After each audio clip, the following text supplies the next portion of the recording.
प्रभु में मेरे प्रियो, एक बार फिर से पुनः आपके बीच में मैं उपस्थित हूं एक नए विचार के साथ।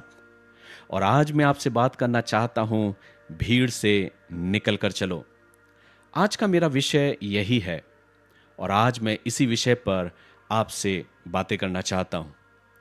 मेरे प्रियो, जिंदगी में एक समय ऐसा आता है जब हमें तय करना होता है कि क्या हम बस भीड़ का हिस्सा बना रहना चाहते हैं या उस बुलाहट की ओर बढ़ना चाहते हैं जो विशेषकर परमेश्वर हमें देता है। और उसकी बुलाहट मुझे और आपको विशिष्ट बनाती है।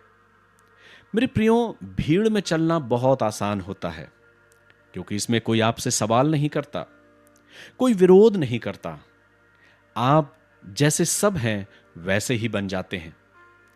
लेकिन याद रखिए, भीड़ में पहचान खो जाती है।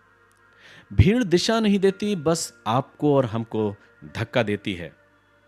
लेकिन जब हम परमेश्वर के वचन में या परमेश्वर की निकटता में जाते हैं और उसके कहे अनुसार जब अपने आप को भीड़ से अलग करते हैं, तो हम इस बात को देखते हैं कि परमेश्वर आपको अलग चलने के लिए बुलाता है। परमेश्वर का वचन में जब हम देखते हैं तो हम इस बात को पाते हैं कि जब प्रभु ने अब्राहम को बुलाया तो परमेश्वर ने अब्राहम से कहा कि अपने देश, अपने कुटुंब, अपने परिवार से निकलकर उस देश को निकल जा जो मैं तुझे दिखाने पर हूं। उत्पत्ति उसके 12वें अध्याय में। और अब्राहम ने वही किया जो परमेश्वर ने उससे कहा। और अंततः हम जानते हैं कि अब्राहम लोगों के लिए आशीष का कारण हुआ। दूसरी तरफ अगर हम मूसा के जीवन के बारे में देखें तो प्रभु ने मूसा को भी बुलाया।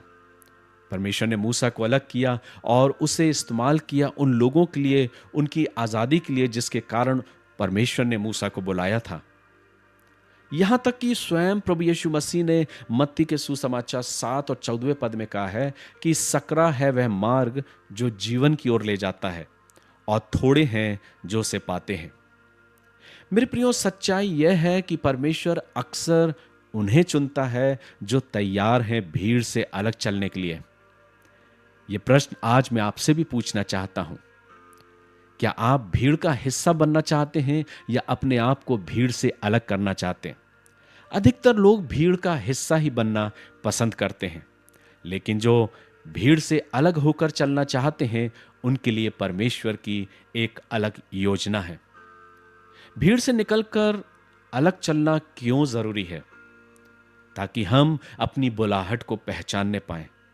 सबका रास्ता आपका रास्ता नहीं हो सकता। हमारी सोच में स्वतंत्रता आती है जब आप भीड़ से निकलते हैं, तब हम और आप वो सोचते हैं जो परमेश्वर मेरे जीवन से चाहता है। सच्चे आत्मिक जीवन की शुरुआत तभी होती है जब हम प्रभु के साथ चलना शुरू करते हैं और भीड़ के विरुद्ध चलना प्रारंभ करते हैं। इसलिए आइए आज हम परमेश्वर से प्रार्थना करें, मनन और चिंतन करें और प्रभु से कहें, प्रभु मुझे साहस दे, मुझे बल दे, मुझको हिम्मत दे कि मैं भीड़ से अलग होकर चलने के लिए अपने आप को तैयार कर सकूं। मुझे अपनी उस बुलाहट को दे ताकि मैं समझने पाऊं और उस मार्ग पर चलने में मेरी अगुवाई कर। मेरे प्रियो, भीड़ से निकलना अर्थात परमेश्वर की बुलाहट को स्वीकार करना है। इसलिए आइए हम उस मार्ग पर चलें जो वास्तव में कठिन तो हो सकता है, लेकिन अंततः मुझे और आपको जीवन की ओर ले जाता है। इसलिए आइए आज हम अपने जीवन से एक प्रश्न करें कि क्या मैं और आप अपने जीवन को भीड़ से अलग हटकर अपने जीवन को आगे बढ़ाना चाहते हैं और अपने जीवन में परमेश्वर की उस महान योजना और उस विशेष आशीष का भाग बनाना चाहते हैं या नहीं? इस प्रश्न के साथ आज मैं आपसे पुनः विदा लेता हूं, लेकिन हां, कल फिर मुलाकात करूंगा प्रभु के वचन के साथ। ईश्वर पिता आप सभी को आशीष दे।